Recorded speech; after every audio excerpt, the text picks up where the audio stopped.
Hey Hey, Tina everybody! Shoes. How's it going? Welcome to week 9, November 2nd through the 6th. Woo woo! And you know what else this week is, Miss Ambrose? What, Miss Frederick? It's the end of quarter one. What? Halfway No. through the semester. Yeah, so make sure you have all your missing work turned in and you're emailing us with any questions because it is now time. Oops.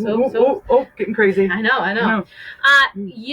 Last week we talked all about friendships, but this week our friends are evolving, and now we're talking about dating.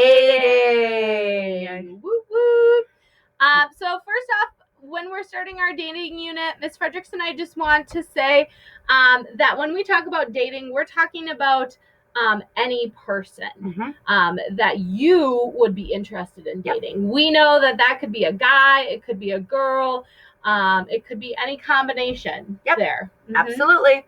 So just kind of keep that in mind when you're thinking about dating or when we're talking about ideas or perspectives, special people in your life.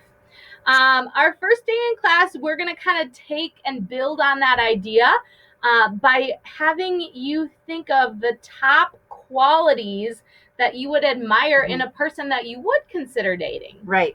So even kind of think about some of those values that you reflected on a couple weeks ago and think about how that would incorporate into the person that you would consider to be your special friend. Yeah.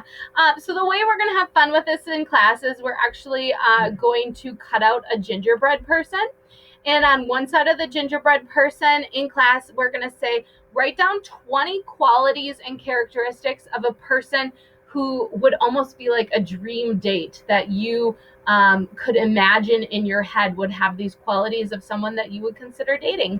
And we want to make sure that these 20 qualities hit physical, emotional, intellectual, social, and moral areas. So you can't just be like 6-pack, tall, dark and handsome. You want to go beyond physical to really think about those other things. Because really an ideal person would have qualities from all of those topics, a well smattering of everything, right? Yeah. And then on the back side of our gingerbread person, we are going to have people in class write down 20 questions that they would need to ask someone to get to know them better. So maybe like, hey, when you're sitting at home, what's your favorite thing to watch on TV? Like, what do you do in your spare time? What's your favorite food? Like, just like questions that you would need to get to know a person better. Right. So if you are first date questions, they don't have to be super deep questions. No. So first date questions that you would get to know someone better by. If you are absent or working from home along with us, why don't we have you email us the answers to these questions? You can decide if you want to put yours on a gingerbread person or if you just want to kind of email. Do a gingerbread person. It's always more fun doing a gingerbread person. Okay.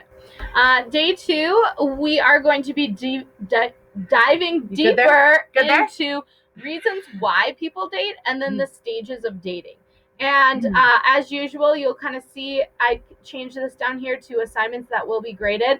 And all of our assignments are now housed in this weekly lesson folder here. So if you scroll down and click on week 9, you'll see reasons why people date worksheet and then also mature love and infatuation, which we're going to be talking about. Both of these tap a little bit into our textbook, so be using our textbook in this folder to answer those out as well. I think a lot of you have figured out kind of how those weekly lessons are laid out in the textbook login. But again, if you are still struggling with those, you need to reach out to us, okay? Because we are here to help you. Yep. Our third day, which is going to be our in-class day, we are going to kind of do a circle up again and be doing dating sticky questions.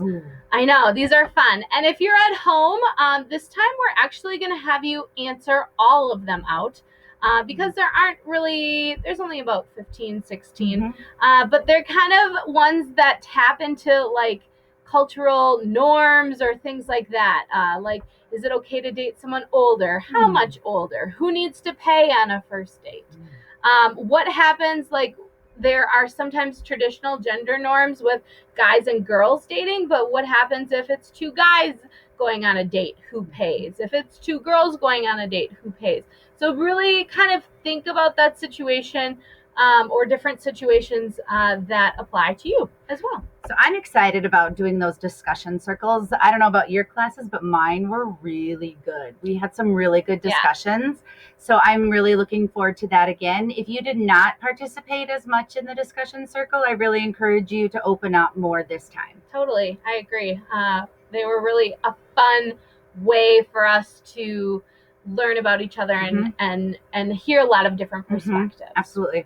Our second at-home day, we are going to be talking about mature love versus romantic love and maybe infatuation. So you're going to be distinguishing between those things and answering that mature love versus infatuation worksheet Down there. As usual, at the end of the week, Ms. Fredericks, what do we do at the end of the week? I don't know. What do we do? Oh, we take our 5-point survey check-in. I really like to read those feedbacks and to really see how you all are doing, to kind of gauge where you guys are at and how we can improve. Some of you have noticed we have been changing up Schoology. Why have we been doing that? We're doing that because of the feedback that we've been getting on these surveys. Some of you have said it's kind of confusing. We simplified it. Some of you said, you want to have it easier accessible. Okay, we're listening to you guys. So we are reading what you're putting down there. All right, that's how we can gauge what you guys need from us. So fill those out. Not only is it an easy 5 points, but it is our way to get information from you so we can help you. And then at the end of the week, be watching those recap videos, especially if maybe you felt lost during the week. It's kind of like a second pass by of what happened. And then I added this to the Friday as well. These are grades that hit the grade book.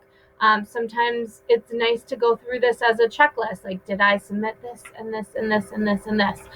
So that way, you're kind of staying on the ball as well. Something else that is exciting that's happening on Friday, Miss Ambrosius.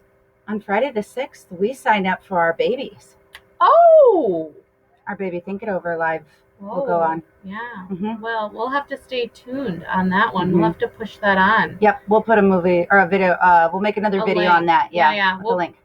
Stay tuned for another video on a link on the upcoming babies. Okay, ciao. Talk to you later. Is that all? That's it for now. Okay, see ya.